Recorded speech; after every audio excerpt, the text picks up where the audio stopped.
Ngayon po, samahan niyo po ako na basahin ang mga pangako ng Panginoon. May pagbukas po kayo sa akin sa aklat ng Jeremiah Like, 46, share, subscribe. verse 27. Isa pong muling palakpak sa ating Diyos na buhay. Amen. Sabi na po ito sa Jeremiah 46, verse 27 hanggang 28 po dito. Ang title po nito, Iniligtas ni Yahweh ang kanyang bayan. Amen. Ang sabi niya po dito, ngunit huwag kang matakot, lingkod kong Jacob. Kumalakpak nga po ang mga lingkod ng Panginoon. Amen. Sabi niya, huwag kang matakot, lingkod kong Jacob. At huwag kang manlupaybay, Israel. Ililigtas ko kayo kahit saan kayo naroon. Kahit nasa lupain ng pagkabihag ang inyong mga anak, manunumbalik ang payapang pamumuhay ni Jacob. Siya ay sasagana at walang katatakutan. 28. Inuulit ko, Jacob, na aking lingkod. Huwag kang matakot sapagkat ako'y sa iyo, sabi ni Yahweh. Ganap na magwawakas ang lahat ng bansang pinagtapunan ko sa iyo, subalit ikaw ay hindi magwawakas. Palakpakan po natin ang salita ng Panginoon. Amen. Sabi niyo po dito, no? Amen. Na sa bayang Israel, no? Alam naman po natin, ang bayan ng Diyos ay marami pong bagay silang kinaharap, mga digmaan, kaliwat kanan na kanilang nararanasan sa kanilang mga buhay, church. Alam po natin doon, nung sila nasa ilang, na nandun sila naglalakad, nandun sila noon na talagang, nandun sila sa Ehipto, nandun lahat na kanilang manaranasan ng mga paghihirap, takot at pangamba. Pero hindi lang ito po ang sinasabi dito, no, sa aklat ng Jeremiah, si Prophet Jeremiah po ito, ang sabi niya, ngunit huwag kang matakot, lingkod kong ako. Church, palitan mo yung pangalan, lagay mo, huwag kang matakot, Mama Maria. Huwag kang matakot, Sister Rochelle. Huwag kang matakot sa ating buhay, church. Marami tayong pinakatakutan. Minsan sa ating buhay, sa puso mo, hindi mo man sinasabi, hindi mo tinikwento sa nanay mo, sa kapatid mo, sa anak mo, hindi mo sinasabi sa maraming tao, pero alam ng Panginoon yung nararamdaman mo sa mga panahon to. Alam ng Panginoon yung mga bagay na nararanasan mo ngayon. Alam ng Diyos, no, yung mga bagay na pinagdadaanan po natin ngayon. Amen. Hindi lingid sa kaalaman ng Diyos yung mga hirap, pagod, luha, at pagtangis na nakikita niya sa ating mga buhay. Ano po ang sabi ng Panginoon? Huwag kang matakot. Hello, church. Alam na, sinasabi po rin dito ng Panginoon. Ito lamang po yung nais patunayan ng Panginoon. Bakit ka matatakot kung meron pang dakilang Diyos na pinaglilingkuran? Bakit ka matatakot kung meron pang pinakamalaking Diyos na pinaglilingkuran? Amen. Ano ba yung mga kinaharap mo na problema, pagsubok, alalahanin sa buhay, na kahit yung problema mo, kasi laki ni Goliath, lagi mong tatandaan na ang Diyos natin mas malaki pa sa problema na kinakaharap mo ngayon. Amen. Kaya ng church, no, sa ating po, na tayo po ng mga lingkod ng Diyos, dapat po, no, na lagi po natin ilagay sa ating mga puso, no, alisin po natin yung takot, yung pangamba, yung kabalisahan, yung panghihina, yung panglulupagpay. Alam niyo, church, no, na yung pagkatakot po, amen, ayun po yung nagiging hadlang kung bakit hindi mo mapulfill yung kalooban ng Panginoon. Kung bakit hindi mo masunod yung sinasabi sa iyo ng Panginoon. Bakit? Minsan kasi sa ating buhay natatakot ka, paano kaya yung kinabukasan ko? Paano kaya yung mga anak ko? Paano kaya yung mga bayarin ko? Paano kaya yung maraming bagay sa aking buhay? Minsan sa ating buhay, pinapangunahan po natin ng Panginoon. Which is mali! Amen. Kasi ang sabi ng Panginoon, bago ka pa matakot, sinabi na sa iyo ng Panginoon, huwag kang matakot. Huwag kang mag-alala. Huwag kang mabalisa. Amen. Anong sabi niya? Amen. Sabi niya, ililigtas ko kayo kahit saan kayo naroon. Kahit nasa lupain kayo ng pagkabihag. Hello, church. Minsan, no, nabibihag po tayo ng maraming kalungkutan. Nabibihag tayo ng maraming problema. Na yung problema na dapat na yung kumakaharap ng ating problema, no? Pamilya ng anak ko, ikaw naman problema. pamilya ng mahal mo sa buwan, ikaw namang problema. Alam mo yung ganong problema na, aminin po natin, totoo po yun. Hindi natin maiiwasan lalo na sa ating mga magulang. Amen na problema ng anak, problema din yan ng magulang. Amen na talagang naroon, no? Pero kung ikaw, no, kaya mapalad po yung mga anak na kanilang mga magulang ay naglilingkod po sa Panginoon. Bakit? Kapag meron kang magulang na naglilingkod sa Panginoon, yung pag-ingat, paggabal, kaligtasan, pagsama ng Diyos, ikaw na anak niya, ay naroon din yung pagsama, pag-ingat sa iyo ng Panginoon Diyos na buhay. Wala po akong taon dito. Malakas na naman ako para sa ating Diyos na buhay. Amen. Bakit?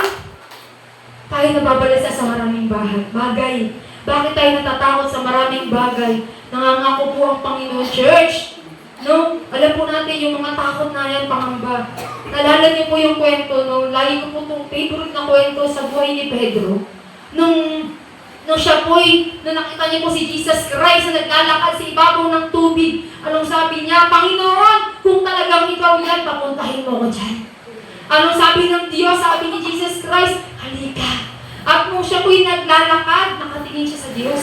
Naglalakad siya, nakatingin lamang, muna niya pong paglalakad. Pero nung nakita niya po, nabasahin niyo na lamang po sa Matthew 14, verses, hindi po ako nagkakamali, na nandun po, no, na naglalakad po siya. Pero nung nakita niya po, yung hangin sa likod niya, ano nangyari sa kanya? Lumubog siya.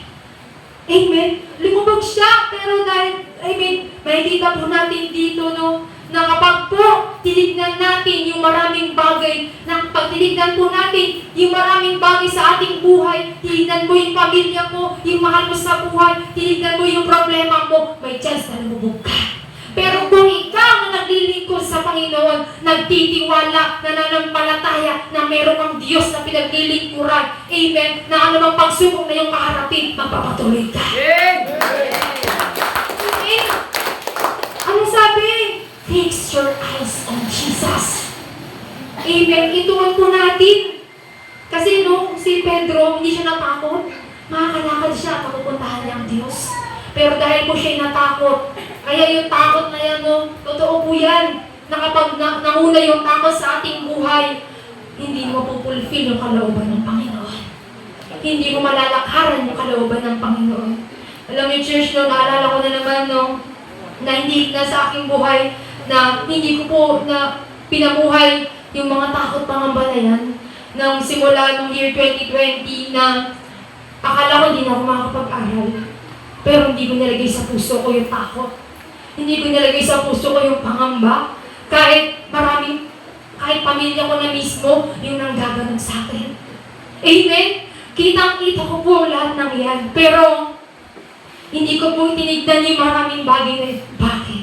Dahil naniniwala po ko na mayroong Diyos, amen, na mangunguna at pagtatagumpayin ako.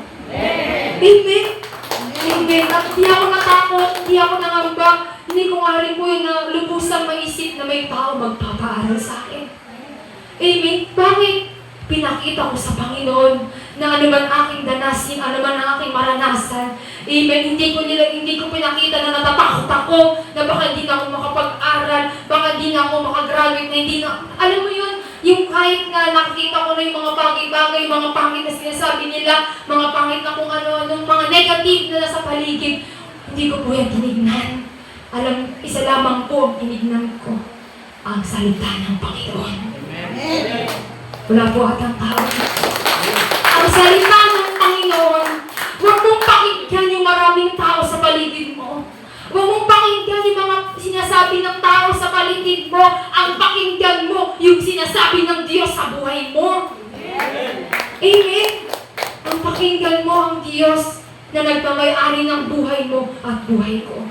Bakit? Sila ba yung mga harap para sa iyo? Hindi. Sila ba yung magbibigay ng tagumpay sa iyo? Hindi. At sila rin ba yung magdadala sa iyo sa kalangitan? Hindi.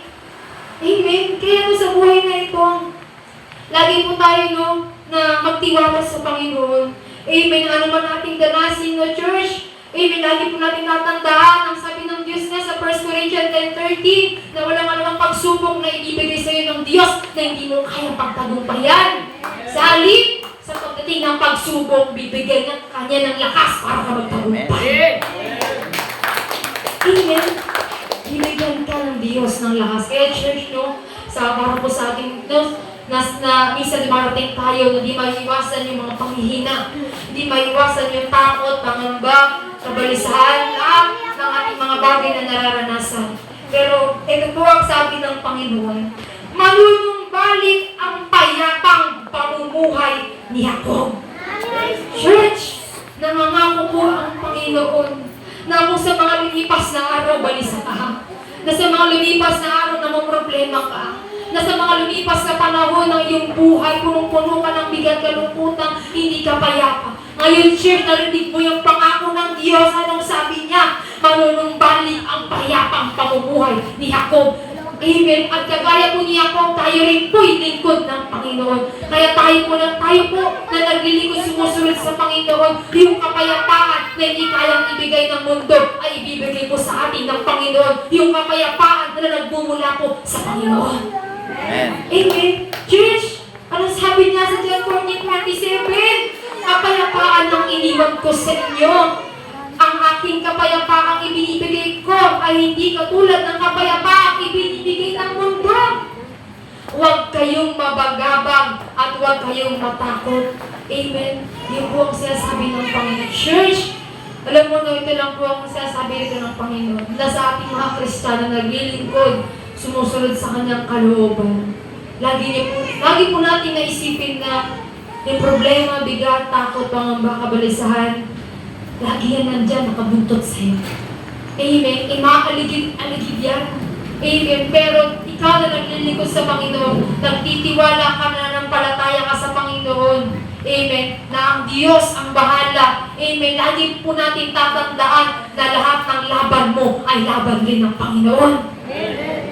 Amen. Amen. Kaya po sa ating buhay, no, napatuloy lang po tayo na maglingkod, sumunod sa Panginoon. Dahil nangangako po ang Panginoon, ni kahit minsan, hindi ka napapabayaan. Hindi mo. Sa Diyos po ang kapurihan. Palakpakan po natin ang buhay na Diyos. Sa Diyos po na tatayo sa buhay po niya.